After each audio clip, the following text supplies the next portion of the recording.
Kahit na hindi po maganda ang plano mo sa sarili mo, merong magandang plano ang Panginoon sa iyo. In fact, I've known a lot of people, wala silang plano sa sarili nila, pero maraming salamat, ang Diyos ay may plano sa bawat isa sa atin. So when God commanded us to bear fruit, fruitfulness is not a suggestion. Fruitfulness is a command. Hindi nagsasuggest ang Diyos maging mabunga kayo. Sinasabi ng Panginoon, kailangang maging mabunga kayo. Kung maalala nyo, ang ating Panginoong Hesus, minsan naglalakad siya at naka-encounter siya na isang fig tree. Remember that? Na yung fig tree ay walang fig. Ibig sabihin, wala siyang fruit. At kinurse ng ating Panginoong Hesus, na parang sa una, parang pag inisip natin, kawawa naman yung fig tree, nananahimik, nasumpa pa. Amen? Kasi nananahimik lang siya. Nung na-encounter siya ng ating Panginoon, sinumpa ito ng ating Panginoon sapagkat wala itong bunga. Yung Pharisees hindi kinurse, si Peter hindi kinurse, si Judas hindi kinurse, pero yung fig tree na nananahimik, yun pa yung kinurse at sinumpa. Bakit nga naman kailangang isumpa pa yung fig tree? Kasi kung alam po ninyo ang anatomy ng fig tree, kapag may dahon, usually may bunga na kagad. Pero yung fig tree na yon, may dahon, pero walang bunga. Okay, pwedeng pababahin ko ng konti. Amen? Kaya siguro na-curse kasi may appearance pero walang fruit. Marami po kasi sa atin, we invest so much on our appearance but we never bother na i-enhance at gamitin ng Lord ang ating buhay para tayo ay magbunga. Maraming churches, unfortunately, mas nakafocus tayo sa appearance kaysa sa fruit. Meron tayong mga krus sa ating church pero wala tayong fruit. Meron tayong mga Sunday services, multiple pa, pero wala tayong fruit. May mga church building tayo, pero wala tayong fruit. Hindi masamang mag-invest sa appearance, pero kailangan kung gaano karaming oras ang ini-spend natin sa appearance, kailangan lalo din tayong nag-i-invest na tayo ay maging fruitful. Mas maging concerned tayo na tayo ay magkaroon ng bunga, kasi kung tayo ay may appearance pero walang bunga, Houston, we have a problem. We have a big problem kapag tayo ay may appearance lang pero walang bunga. Because Christianity and the church is never about the building. Christianity and the church is never about the membership, the budget, or how excellent our service is. It's all about the fruit. Everybody shout, fruit!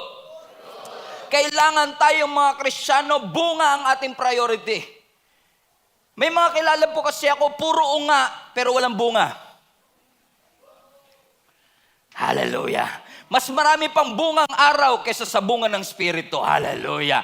Hallelujah, praise the Lord. Ang tinuturo ng Panginoon sa atin, mga kapatid, let us invest to make sure na ang ating root system ay maging malalim. Kumbaga, kung ikaw ay Kristiyano na for the past 3 years, magandang nakikita ng mga kaibigan mong may nagbabago sa buhay mo. Hindi naman natin binamadali ang bunga kasi kapag tinanim ka, hindi naman kagad yan magbubunga. Tama po ba? Pero kung 3 taon na yung halaman, wala pang bunga, wala pang pakinabang, magtataka ka, malamang may sakit. Ang bata kahit gano'n ka-cute, pero kung 10 years old na, kinakarga pa rin, pinapadede pa rin, abnormal. Huwag ka tumingin sa katabi mo, abnormal po pinag-uusapan.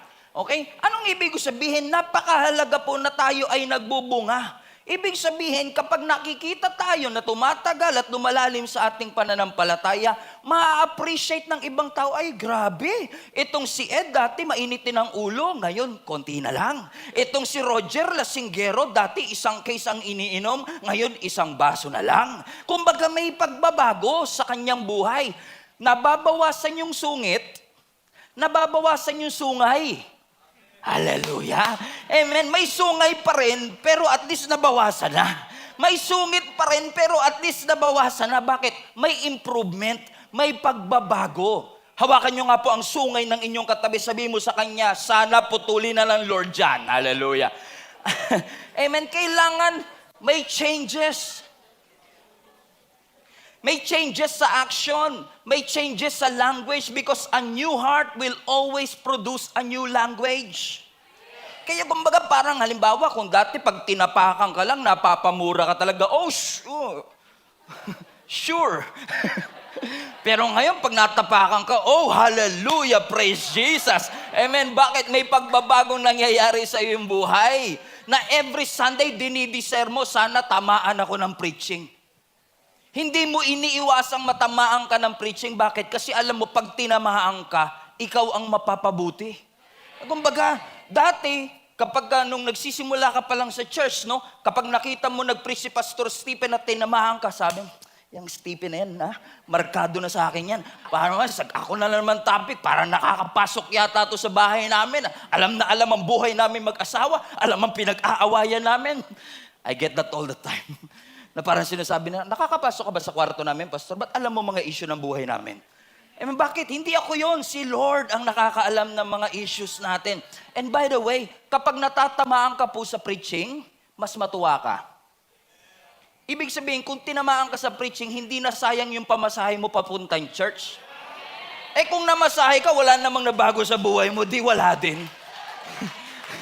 Amen, bakit? Gusto ng Lord na ikaw ay nagbubunga. Ano ang sabi ng verse 8 nung text na binasa natin? Basahin niyo pong mabuti, ha? Ang sabi ng verse 8 ng 15, by this, my Father is glorified that you bear much fruit. So you will be my disciples. Tignan niyo, ha? Ang sabi mismo ng ating Panginoong Yesus, kung ikaw ay nagbubunga, napaparangalan mo ang Panginoon. It's crystal clear na nag-glorify ang Panginoon kapag ikaw ay nagbubunga. Kapag sinabing glorify, na ma-magnify. Kapag sinabing glorify, na-enlarge. You draw attention to the Lord kasi may changes, may fruit. Hindi ka nagsasayang ng oras kapag pumupunta ka ng church. Hindi ka nagsasayang ng oras kapag ikaw ay nagbabasa ng Bible. Kasi hindi ka man perpekto, pero unti-unti kang binabago ng ating Panginoon. Ibig sabihin, may bunga. Amen? Ano sabi ng 1 Corinthians chapter 14? Apostle Paul is saying, brothers, do not be children in your thinking. Be infants in evil, but in your thinking, be mature. Ano sinasabi ni Apostle Paul dito? Mga kapatid, baka naman hanggang ngayon, isip bata ka pa din. Kumbaga, yung kaisipan ng bata, hanggang ngayon, dinadala mo pa rin. Amen? Ang sinasabi ni Apostle Paul, kung magiging isip bata kayo, dun sa kasamahan. Pero dapat sa inyong pag-iisip, dapat kayo ay mature. Amen? Pansinin nyo, yung mga baby, o yung mga bata, pag kinakausap mo, tas ang tali-talino, ang bibo-bibo, natutuwa ka, di ba? Sabi mo, parang ang tanda na kausap nito, nakakatuwa. Pero pag kausap mo matanda, pero pag nagsalita parang bata, natutuwa ka ba? Hindi ka natutuwa, naiinis ka. Bakit? Bakit? Kasi ine-expect mo, dapat yung edad mo, tsaka attitude mo, nagtutugma. Yung edad mo, tsaka behavior mo, nagtutugma. Kaya yung iba galit na galit sa asawa kasi amen? Sabi nga nila sa Tagalog, tumanda pero walang pinagkatandaan. Parang hindi tugma yung kanilang edad sa kanilang behavior. Ang sinasabi ni Apostle Paul, kalimutan nyo na yung inyong isip batang kaisipan. Kung kayo ay mag-iisip, siguraduhin ninyo na merong pagbabago ito. And throughout this series, we have been reminded, kung gusto mong mag-grow, kung gusto mong mag-mature, kailangan talaga mag-involve ka, maging intentional ka, maging committed ka. Because maturity involves commitment. Kapag nagkukumit ka, nagmamature ka. Kapag nagmamature ka, nagkukumit ka. Merong dependence, yung maturity, tsaka yung commitment. Kung iniiwasan mo ang commitment, inaiwasan mo ang paglago. Bakit po? Kasi kahit gaano na kataas ang naabot natin sa ating spiritual journey, there is always another level for our life. There's always another floor na pwede mong lagyan. Bakit mga kapatid? Sabi nga ni John Maxwell, marami po sa atin ang merong destination disease. Sakit, destination disease. Yung thinking mo, narating ko na. Okay, wala nang sagad na. Wala nang improvement. As sinasabi ni John Maxwell, if you really want to be effective, tanggalin mo yung destination disease. Because there is always another level for your life. Pinatotohanan po yan ni Apostle Paul sa 1 Corinthians 13:11. Ang sabi ni Apostle Paul, when I became a man, I put away childish things. Nung ako ay tumanda na, tinabi ko na yung mga kaisipang pangbata. Yung mga allowed dati, maaaring hindi na allowed ngayon. Yung mga pinapayagan dati, amen, ay maaaring maging problema na sa next season ng aking buhay. Yung mga ginagawa ko before, maaaring pagdating ko sa next season, hindi ko na pwedeng gawin. Kasi dati nakakatulong, pero ngayon pwedeng maging hadlang sa aking paglago. Maaaring nakatulong yung iyong ginagawa para marating mo kung saan ka man naroroon. Pero hindi lahat ng nagdala sa iyo sa level na ito ay dadalhin ka pa rin sa next season of your life. Sometimes meron kang mga bagay na kailangang iwanan, mga taong kailangang iwanan, mga attitude na kailangang iwanan. Kung paano ang cellphone laging upgraded, dapat ang behavior at attitude laging upgraded. Kasi gusto natin na tumatanda tayo, nagmamature tayo, na may takot sa Panginoon. Paaring dati meron kang lugar na pinupuntahan na hindi mo na pwedeng puntahan ngayon. May mga bagay kang tinitignan na hindi mo na pwedeng tignan ngayon.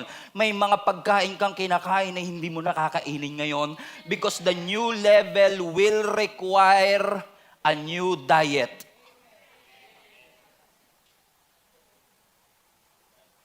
The next level of your life will end the previous level of your life.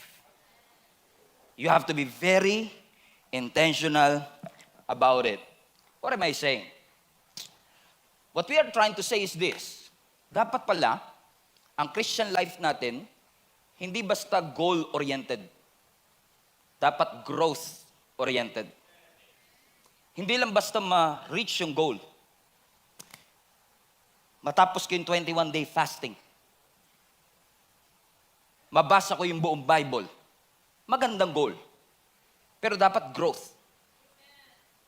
Yung kahit isang verse lang mabasa ko today, basta tumimo. Kesa nabasa ko nga 10 chapter, wala naman ako naunawaan. Kasi puro bigat-bigat, bigat-bigat, bigat-bigat, bigat, ang bigat. Kung alam niyo sa Bible niyo, yung genealogy, puro bigat-bigat, ang bigat basahin. Ang bigat ng mata mo pag binabasa mo, ayaw mong tapusin. Bakit, mga kapatid? Sinasabi ng ating Panginoon sa atin, go towards maturity. And maturity in next level requires what? New diet, new appetite. Lalo po sa panahon natin ngayon, ang tinitignan ng tao, fruit. Ang nakikita ng tao, fruit. Ang nakikita ng Diyos, root. Let me repeat. Ang tinitignan at tinahangaan ng tao, bunga. Pero ang nakikita ng Diyos, yung root system. Tama ba ang pundasyon? Are you ready for the next level? Is your faith enough to bring you to the next level of your life? Kasi madaling pikein ang paglago. You want me to prove that to you? Madali pong pikein ang paglago. Lalo po ngayon, na minsan maraming Christians gumagamit ng Christian lingo para magmukha silang Christian, na kapag kinamusta mo, how are you? Well, I'm blessed and highly favored. Na ikaw mismo hindi mo alam ang ibig sabihin nun. Amen? Para lang may masabi ka na ikaw ay Christian. Pero na-realize ko, mga kapatid, that appearances can fake growth. Think about that. For example, ako po, madalas pagka nasa labas ako, nasa ibang church, pag may nakakilala sa akin, 7 times out of 10, ang lagi nilang sinasabi, akala ko, pastor, matangkad ka sa personal. O yun yung usual na sinasabi nila sa akin. Kasi sabi nila, pag tinitignan ka namin sa screen, parang ang tangkad-tangkad mo. Parang yung image na nakikita namin sa screen will make you look taller or bigger.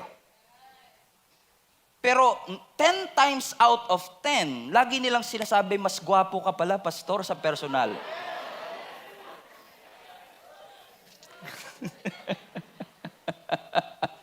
Sabi ng mga newcomer, sino ba yan? Sino kilala? Amen. Bakit, mga kapatid? Because kapag nasa camera na minsan, alam nyo to, pag nag-i-Instagram kayo, di ba? dun sa inyong pinost na my day, walang ka-pores-pores ang inyong mukha, di ba? Kasi daming filter, tapos nakalagay, #NoFilter. Oh, sabi mo sa katabi mo, sinong niloko mo? Oh, nakalagay #NoFilter because we want to appear like we are, in essence, to be the best version of yourself. We want to put our best foot forward. What I'm trying to say is this, yung image na napoproduce ng camera na ito is, look at the side of your skin, the image that is producing can alter the reality. Pwede niyang mabago yung realidad ng image. Halimbawa po pumunta kay Enchanted Kingdom. Di ba sa Enchanted Kingdom, may mga rides na hindi pwedeng sakyan ng mga bata, depende sa height. Correct? So pag yung bata hindi pumasok dun sa, halimbawa, ito ang height limit, pag hindi ka umabot dun, hindi ka pwedeng pumasok at sumakay ng rides. Tama ho ba mga kapatid? Kaya iba pinipeke nila. Yung buhok nila, pinapatas nilang ganun, para additional 5 inches, o kaya nagsasapato sila ng mga 5 inches para tumangkad sila ng konti, para makapasok sila because they cannot wait to experience those things. Hindi sila makapag-antay na tumangkad sila, minamadali nila, kaya nagugulat tayo minsan, hallelujah Jesus, pag tumangkad na sila talaga, at they are old enough na talaga para mag-ride nung ride na yon, may trauma na sila. Ready na sila, pero traumatized sila, kasi they force their way para maranasan yon at an early age. Amen? Madali kasing pikiin ang edad pag nag-a-apply ng lisensya o nag-a-apply ng, kahit nga sa pagpapakasal, minsan, dinadaya yan nila. Amen? Because we want to appear like we are taller. We are bigger. You know what I'm saying, mga kapatid? Ang tawag ko dyan, artificial height. Amen? We want to appear like we are tall enough or we are mature enough. Sa mga language na binabanggit natin sa church, we want to appear like, siguro matagal na to sa church kasi kapag nagsalita, puro Bible verse ang kino-quote niya. Amen? Ang dami niyang mga word of God na pinopost sa mga Facebook nila para silang may artificial height, pero si Lord lang ang nakakaalam ng tunay na height natin. Kung ano ang tunay na lagay ng ating espiritu that you cannot fake your height. Kahit maglagay ka ng cowboy hat, kahit magboho ka pa, alam ng Diyos ang totoo. Siguro na-realize ko nga, kaya siguro iniisip nila na matangkad talaga ako sa personal, although hindi naman po tayo maliit din naman. Correct? Siguro dahil nasa stage ako, nagmumukhang matangkad lalo kapag nasa camera.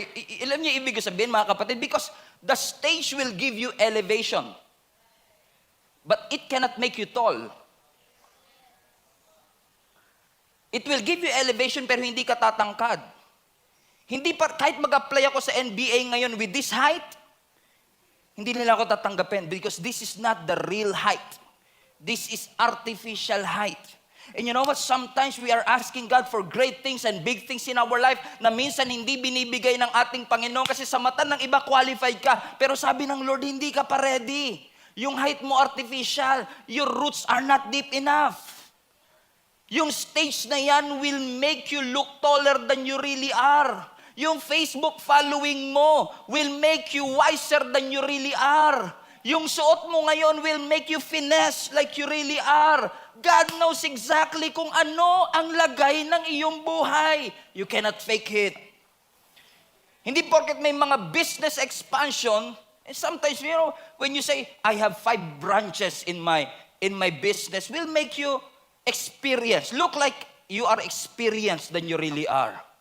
But only God knows what really, or who you really are.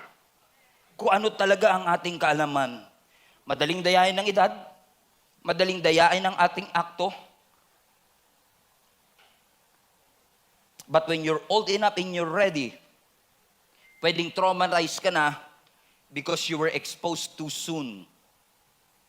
And God is teaching us something right here. Huwag mong madaliin. Be patient. Para kapag ready ka na, ma-enjoy mo na talaga. At para i-prepare tayo ng Panginoon, let me put it this way, sometimes God's preparation includes elimination. Minsan may mga tatanggalin ng Panginoon sa buhay mo to prepare you to the next season of your life. Ang sabi ng verse 2 ng John 15, every branch in me that does not bear fruit, He takes away. Every branch that bears fruit, He prunes. Ano ibig sabihin ng prune? Ginugupit. Tinitrim. Sa Tagalog, tinatalbos. Ginugupitan. Tinitrim ng konti. Para saan daw? Pakibasa nga po. So that it may bear more fruit. Nakita niyo mga kapatid? Dalawang klaseng pagtatanggal. Kung nakita niyo ha, yung unang pagtatanggal sabi doon, every branch in me that does not bear fruit, He takes away. So yung fruitless, ginugupit. Pero yung fruitful, ginugupit din. And I admit to you, I've never read it this way. Kasi laging perception natin, kaya may tinanggal, kaya may inalis ang Panginoon para itapon na natin kasi hindi ka naging tapat, hindi ka naging... And all of these are included. Pero tingnan nyo to ha, yung mga branch daw na hindi nagbubunga, tinatanggal. Pero tingnan nyo yung second part. Everybody read. And every branch that bears fruit, He prunes. Ang tanong, nagbunga na, ba't tinanggal pa? Nagbunga na, ba't ginupitan pa? Maiintindihan natin yung una na kapag walang bunga, gupitan mo. So yung fruitless, kapag ginupit, maiintindihan. Pero yung fruitful, ginupit mo, tinanggal mo, trinim mo. Ano daw ang rason?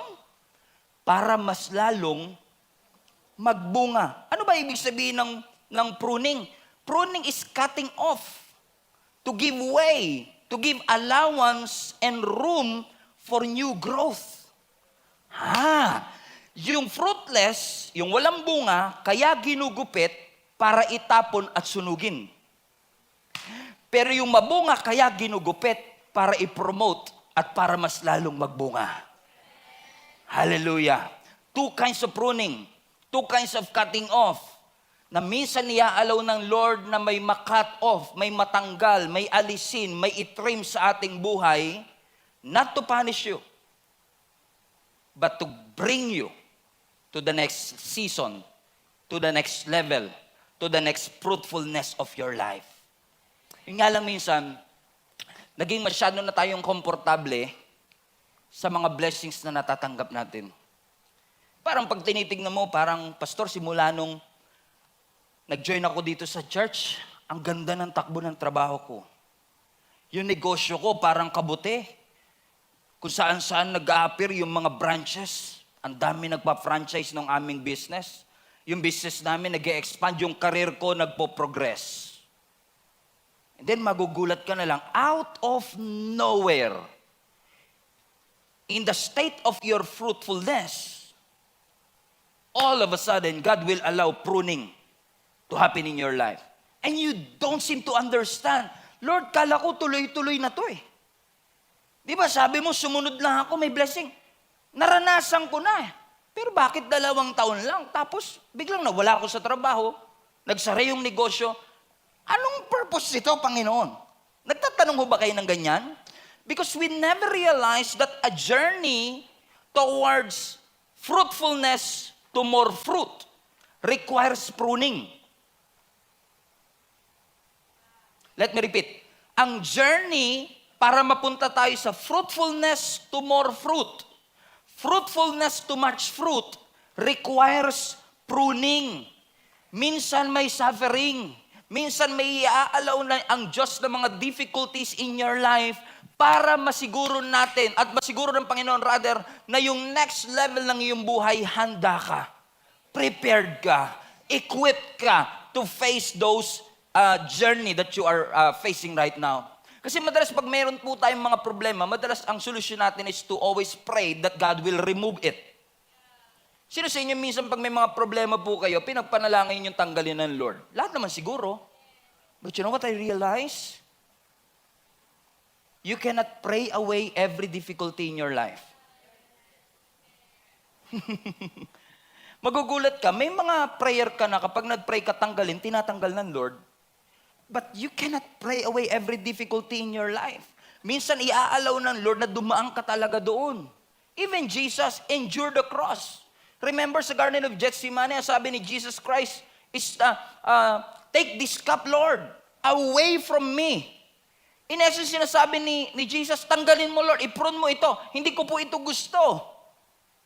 Pero sabi niya, nevertheless, it's not my will, but yours be done.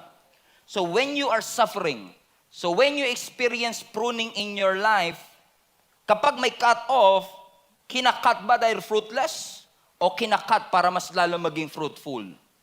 Kapag may pruning sa ating buhay, ibig ba sabihin, pinapahinto ka ng kaaway o pinopromote ka ng ating Panginoon?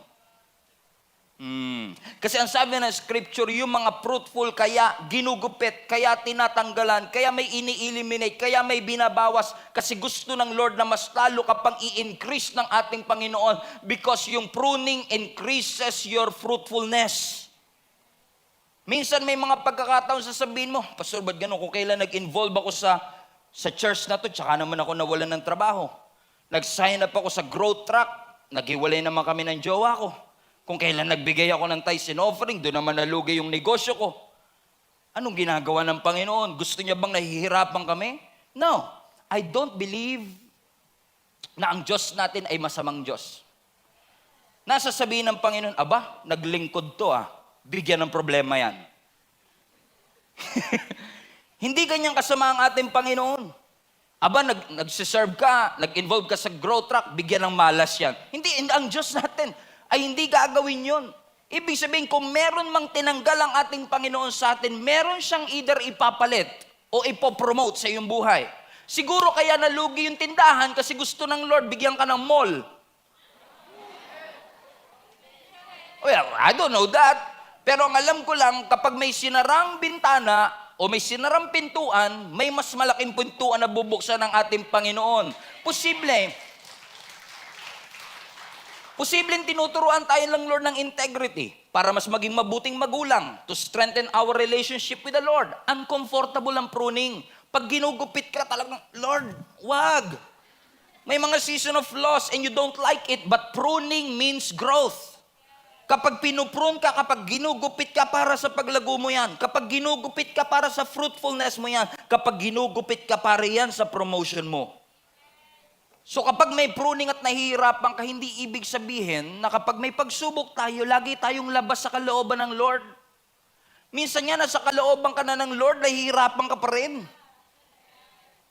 Agree ba kayo dyan? Sige, parang ayaw nyo naman Amen. Pero inaalaw ng Lord na mahirapan tayo, hindi para parusahan tayo. Pruning is training, not punishment. Kung may mga pruning season sa iyong buhay, kung may tinanggal na relationship, kung may mga tinanggal na mga tao sa buhay mo, tinanggal na trabaho, tinanggal na negosyo, tinanggal na resources sa buhay mo, hindi yan para parusahan ka at patayin ka, pasukuin ka at sabihin, ha ha ha ha! Bigyan pa ng mas malalong, padala ng 5 demonyo pa. Hindi, my friend. Gusto ng Lord na mag-bear ka ng much fruit. You are pruned to bear more fruit. So kaya inaalaw ng Lord minsan ng discomfort to promote you. Hindi naman kasi pwedeng gusto mo lang ng growth, ayaw mo ng pain. Hindi naman pwedeng gusto mo lang ng stretch, ayaw mo ng stretch marks. Gusto mo lang yung benefits ng anointing, ayaw mo yung price of the anointing. Gusto mo umupo sa front row seat, ang kaya mong bayaran general admission. Gusto mo ng success, gusto mo ng glory, ayaw mo ng process. Sabi ng Panginoon, you want to follow me? Kasama talaga ang pruning. Kasama talaga ang difficulty. And you have to accept that reality.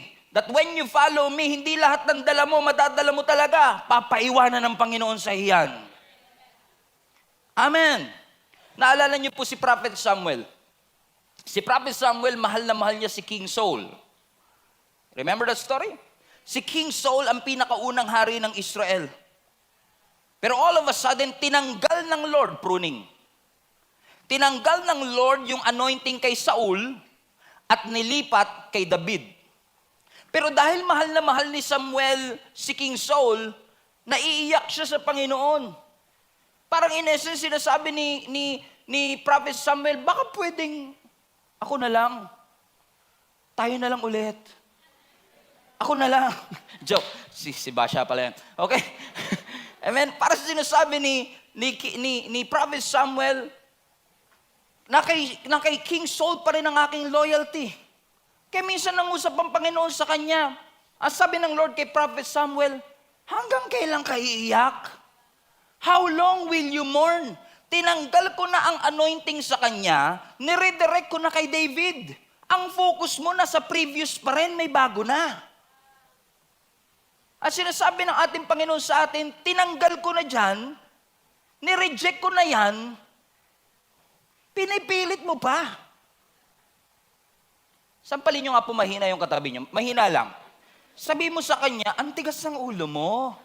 Nireject na, pinipilit mo pa. Sinara na ng Lord, binubuksan mo pa. Ayaw nyo sampalin, kinabahan po kayo. Amen. Bakit mga kapatid? Nireject ng Panginoon kasi gusto niyang baguhin. I-redirect tayo. Dalhin tayo sa bagong season, sa bagong government, sa bagong stage ng ating buhay. And you cannot experience the fullness of what is now, without you leaving what was behind. Leave those who are behind and focus on the future. Focus on the purposes of God in your life. Kaya madalas tayo nag-i-struggle kasi ayaw nating iwanan yung pinapaiwanan. Kaya madalas, hindi tayo nire-respeto ng iba kasi ang tigas ng ulo natin eh. Kaya lagi kang broken-hearted eh. Kaya minsan kakalabitin ka talaga ni Lord, gising-gising ng konti. Nagpipreach pa si pastor, dito ka natulog, sabi niya. Biro lang. Gising-gising ng konti, hindi yan ang kalooban ko. Sumagot ka naman, pastor, masaya kami. Ang saya namin.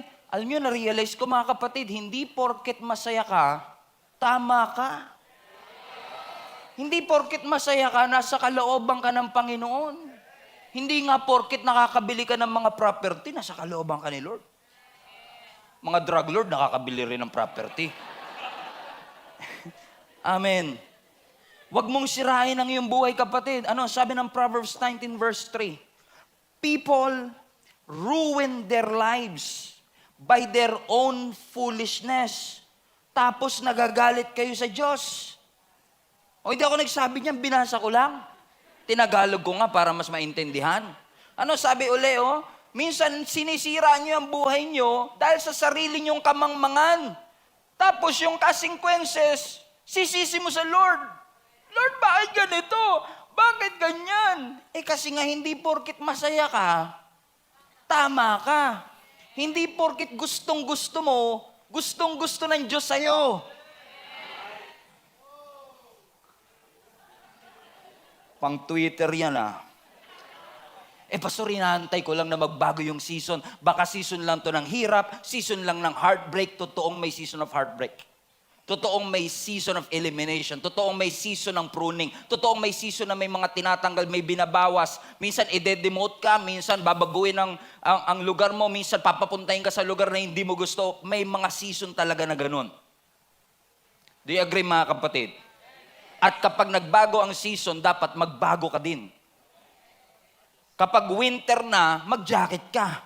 Kapag summer, magsando ka. Hindi mo pwedeng ipilit yung sando mo sa Canada. Magiging polar bear ka doon. Amen. At huwag mong ipipilit yung jacket mo dito sa monumento. Pag titinginan ka, kala kong pogi nito. Hindi ka pogi. Kita yung pawis mo, dami. Kala mo naman to si pastor, ikaw nga nakapangkardo dalisay ka dyan. Hallelujah! Bakit mga kapatid? Listen. What if I tell you na hindi lahat ng pinagdadaanan mo season? What if inakala mong season pero ang totoo cycle? Kasi ang season dependent sa time. Ang cycle dependent sa'yo. Minsan sinasabi natin sa ating Panginoon, Lord, inaantay kita. Get me out of this season. Get me out of this season. Sabi naman ng Lord sa'yo, no.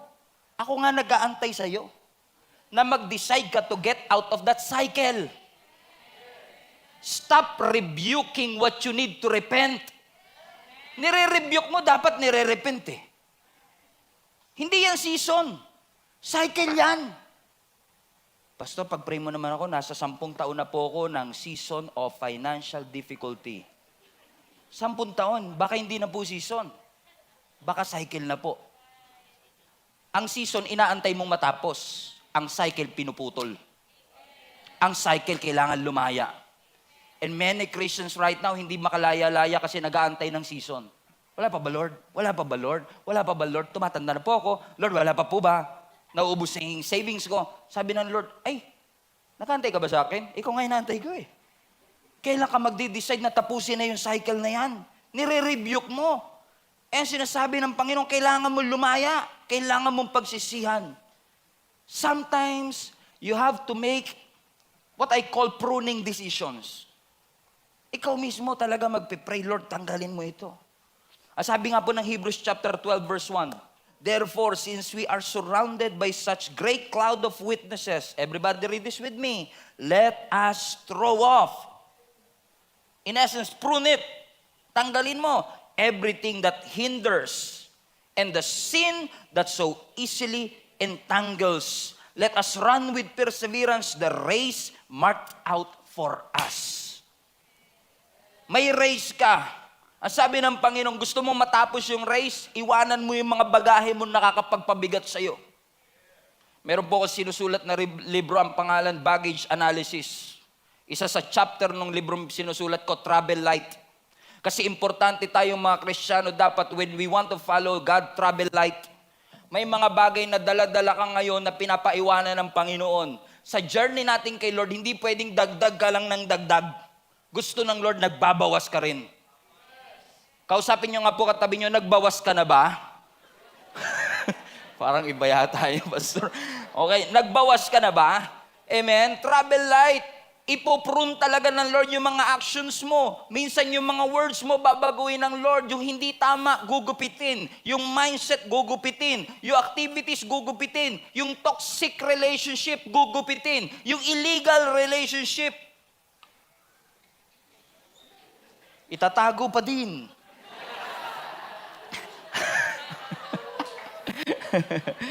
Huwag kayong mag-alala, ibang church po to ha, hindi kayo to. Amen, gugupitin. Alam mong meron kang character deficiency na kailangan maging aware ka. Meron kang serious sin in your heart na kailangan pagsisihan. Ang spiritual vitality mo, ang hina-hina. You know you are prideful and not dependent to the Lord. And that pride needs to be pruned. Hayaan mong i-prune ka ng Panginoon. Tanggalin ng Lord para mas maging magaang ka sa pagsunod mo sa ating Panginoon. Minsan gagamitin din ng Lord ang suffering. Na kapag may suffering ka, i-consider mo rin yan na blessing kasi nagpo-produce. Parang pruning, pag ginupit, magpo-produce ng more fruit. Pag ginupit, magpo-produce ng much fruit. Kaya ang sabi ng scripture, consider it pure joy. James 1. 2-4. Consider it pure joy, my brothers and sisters, whenever you face trials of many kinds. Read this with me. Because you know that the testing of your faith produces perseverance. Let perseverance finish its work, so that you may mature and complete and not lacking anything. So most of the time, pag may tinanggal ang Panginoon sa iyo, pruning ng Lord yan. At tulad ko po, hindi po ako hardinero. Yung nanay at tatay ko mayroong green thumb. Ako brown. Hindi ako makapagpatubo ng halaman. Wala po akong alam sa paghahalaman. So hindi po ako plantito. Alright? Pero yung mga magulang ko, ang galing nila magpatubo ng halaman. Minsan, pag may nakikita akong mga gardener, mga plantito at plantita, na ginugupit-gupit nila yung kanilang halaman, Parang pakiramdam ko, pagka nakikita ko sa NLEX, madalas yung ginagawa sa NLEX, pinuputol nila yung mga branches at mga sanga. Lagi ko sinasabi, oh, don't destroy the environment. We must love our, alam niyo yun? Mahalin natin ang Pilipinas, mahalin natin ang ating environment. Ba't yung pinuputol? Kasi sa ignoranting kaisipan, yung pagputol, pagpatay. Pero sa isip na nakakaalam, yung pagputol, paglago. Amen? Hindi siya pinuputol para patayin. Pinuputol siya para lalo kang palaguin. Kasi ang buhay mo mas lalo nag-i-increase kapag ikaw ay pinuprune. Kapag may tinuturo ang Panginoon sa atin, kapag may pinapaalala ang Panginoon sa atin, kapag may mga messages na gusto ng Lord na tanggapin natin, pakinggan natin, yakapin natin at pagbulay-bulaya natin. Kasi hindi lahat ng opportunity blessing, hindi lahat ng open door ay blessing, pero hindi rin lahat ng closed door ay dead end. Minsan may mga i-reject, may mga tatanggalin, may mga haharangan to redirect you and to correct you. Have you noticed of that, mga kapatid? Na sometimes puputulid talaga ng Panginoon para i-redirect ka. Amen? Wala, patay na po. Kanina pa tinatamaan, Pastor, sugatan na. Hindi na po makasagot, patay na. Konting hinay-hinay naman. Sobrang tahimik. Amen. Amen? That sometimes God will prune, God will reject, to redirect, and to correct. Think about this. Ang pruning is an awesome opportunity for you to correct your thinking. Baka kaya tinanggal ng Lord kasi mali yung ating pananaw dito. Tanungin din natin sarili natin. Tinanggal kaya ng Lord kasi nagmadali ako? Sa totoo lang, hindi ko naman napanalangin talaga yung relasyon na to eh. Ang alam ko lang nun, masaya kami, mahal ko, kala ko will na ng Lord. Naging desperado ba ako sa attention niya? Na-pressure lang ba ako?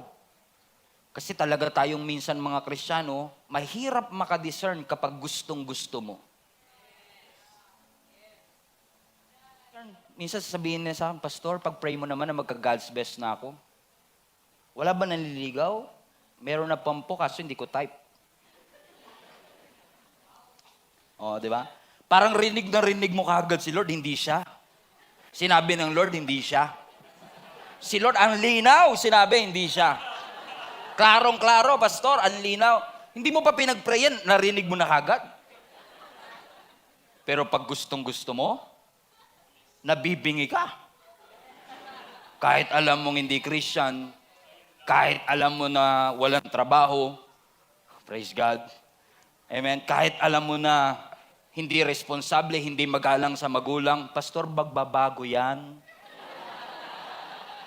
Dadali natin sa church, papakiringgan ko yung mga preaching mo, yung mga YouTube, Spotify. Araw-araw yan, maya't maya, pakinggan mo yan.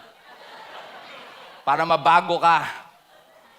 Sabi naman ng Lord, ikaw din, magbago ka. Kasi minsan, pag gustong-gusto mo, nabibingi talaga tayo minsan. Sabi nila, love is blind. Minsan, love is deaf. Pag kinilig, ayaw makinig. Pakilagay nga po sa chat, pag kinilig, tag nyo, pag kinikilig, ayaw makinig. Ang sakit, Pastor. Broken heart po ako. 5 year po yung aming relationship. Talaga, sakit, Pastor. Prinun ng Lord. Talaga, hindi lang prinun. Talagang sinunog. Tinanggal, tas sinunog talaga. Pero alam nyo, minsan, talagang minsan, alam nyo, ang bait din ng Lord. Kasi minsan, iaalaw talaga ng Lord na ma-broken heart ka para ma-realize mo, binabaan mo kasi masyado standard mo eh. Kasi type na type mo nga kasi. Dati may mga 7 categories ka pa. Ito yung mga lalaking gustong-gusto ko talaga. God-fearing, may kotse, may ganyan ka pa. At may number 3 pa yun, pagbubuksan ako ng kotse. Magkahiwalay pa yun sa number mo. Dami mong standard eh. Eh nung dumating, gustong-gusto mo. Kahit wala sa mga standards mo. Kahit wala nga yung God-fearing. Huwag kang mag-alala, Pastor, papakilala ko si Lord para matakot yan. Pino-force natin yung fruit. Pino-force natin. Naalala nyo si Ishmael tsaka si Isaac? Parehong bunga. Yung isa, finorce. Yung isa, inantay. Si Ishmael, pinersa, nagdulot ng gera. Si Isaac, inantay, nagdulot ng kaligayahan. Because Isaac means joy. Is it possible na kaya walang joy kasi hindi tayo marunong mag-antay? Minsan nihalaw ng Lord. Kasi hindi lahat ng trabaho naghahatid sa katagumpayan, hindi lahat ng relationship nag-work, hindi lahat ng desire makakabuti sa iyo. So when God closed the door, greater things are on the way. When God closed the door, there is more. Naalala niyo si Gideon?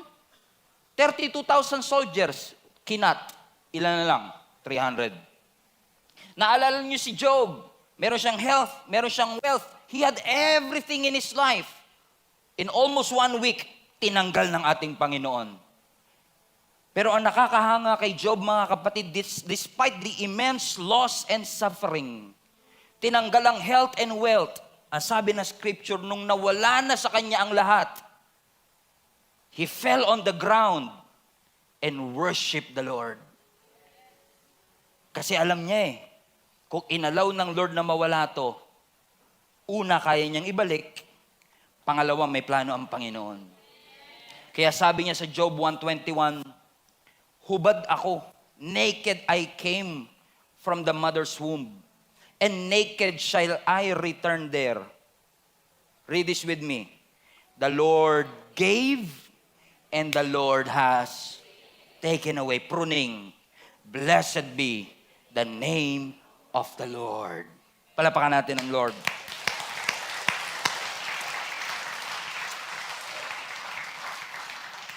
So the pruning is a great opportunity for you to assess. Ang buhay mo ba talaga? Ang iyo ba talagang buhay ay naka-foundation sa Diyos? O hindi? Kasi baka pag tinanggal ng Lord yung negosyo, magtampo ka sa Diyos. Kasi masyado ka nang naging dependent sa yung negosyo. Baka kapag tinanggal ng Lord yung trabaho, baka masyado kang sumama ang loob mo sa Panginoon kasi masyado ka nang dependent sa trabaho. Si Abraham, inantay niya si Isaac 25 years. Tapos nung 13 years old pa lang, gusto ni Lord, kuhanin na kagad at patayin si Isaac. Kung ako si Abraham, pwede kong isipin, Lord, inantay ko ng 25 years. Wala pa nga sa kalahati ng inantay ko. Gusto niya na po kagad kunin? Gusto niya na kagad i-prune? Kasi ang gusto lang sabihin ng Panginoon kay Abraham, binigay ko yung gusto ng puso mo. Pero ang tanong, nasa akin pa ba yung puso mo? Kaya may pruning para ma-assess mo. Baka idol mo na yan. Baka Diyos mo na yan. Sabi ng Lord, idol reveal nga tayo. Pinutol ngayon. Kung sinabi mo, Lord, thank you. Kung tinanggal mo to may plano. Nakita na yung Diyos, siya pa rin ang Diyos mo. Amen? Kasi minsan talaga, ang dependence natin na magbibigay ng source of income, yung kumpanya. Mas hinahangaan pa natin yung ating kumpanya, yung employer natin, kaysa sa kapasidad ng Panginoon. I'm not saying na huwag kayo magtrabaho. I'm just saying na ginagamit lang ang ating kumpanya ng Panginoon para tayo pagpalain. Pag pinagpala ka ba, ang papuri ba nasa kumpanya o nasa Panginoon? Pag ikaw ba ay prinobide ba ng Lord at minultiply ang resources mo, ang papuri ba nasa bracelet? Pampaswerte? O nasa ating Panginoon? Sa maduming medyas, pag sinuot ko to, mapalad ako para siniswerte ko mag-basketball O sa ating Panginoon? Idol reveal. Minsan ipupro ng Panginoon para makita natin, teka lang, naglilingkod pa ba talaga ako para sa Panginoon? O para na lang sa recognition, sa applause? Para na lang sa congratulations ng iba? It may look like you are doing it for the Lord, pero kailangan i-check natin ang ating mga motives. I-check natin ang ating mga puso. Heart reveal. Lord, i-expose mo because pruning exposes your heart. Pag tinanggal ng Lord, mai-expose talaga ang iyong puso. Mai-expose kung sino talaga ang laman ng ating puso. Pastor, you don't understand. Hindi ko po kayang mabuhay nang wala siya. Mahal na mahal ko talaga siya. Sabi naman ng Lord, wow hindi mo kayang mabuhay nang wala siya. Eh ano naman ako? Ako nagbigay ng buhay sa iyo. Akala mo tuloy, dahil mahal na mahal ka, pinagbuksan ka lang ng pintuan sa kotse, siya na buhay mo. Si Lord ang nagbigay ng buhay sa iyo. Si Lord ang nagpo-provide. Si Lord ang nagbigay ng breath natin, ng oxygen natin. And sometimes He will remove people in your life para ma-realize natin, mga kapatid, na si Jesus pa rin ang kailangan nating balikan at panampalatayanan. Amen? Hallelujah. Naalala niyo ang Gia Kamanaba before pandemic? Nasa momentum tayo. No, I am reviewing the videos that we had nung pagpasok ng 2020. I remember preaching and reporting the great things that God has done nung 2019 hanggang 2020. Naalala ko dun sa preaching na yun, talagang pinipreach pa natin how many people got saved, how many people have we reached by the grace of God. And we have about 350 to 400 people attending our in-person service back in that time. 4 services, kung maalala ninyo. Nasa momentum, fruitful. Then pandemic came. Pruning. Tinanggal ng Lord yung in-person service. Yung nire-report natin, tinanggal ng Panginoon. We only have two choices. Either we will complain or we will trust the Lord. And we chose to trust the Lord. And 3 years later, by the grace of God, kaya pala prinun para i-promote. Kaya pala prinun para maging fruitful. Yung dating 350 in-person attendance, ngayon 700 to 800 people every single Sunday. Why did that happen, mga kapatid? Amen. Kamanaba lang yan. Wala pa yung Bacolod natin na ang dami rin kaninang umaten at yung Dumaguete na marami ding umaten. Bakit